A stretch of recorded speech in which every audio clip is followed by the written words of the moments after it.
The most common comments that I received on this prismatic diamond build since I first posted the video 2 months ago is, get the diamond GPU, get the diamond GPU. The diamond GPU is finally here in the studio.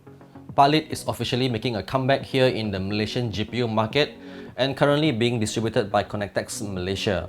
Here I have the Palit GameRock GeForce RTX 3070 Ti shining bright like a diamond. At the point of filming this video, I have yet to receive any information regarding its MSRP. Prior to completing the prismatic build, I did run some benchmark against the RTX 3070 and the RTX 3080. I expect the RTX 3070 Ti to be sitting in between the 3070 and the 3080. Based on my findings, it's leaning a little bit more towards the 3070.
Love is like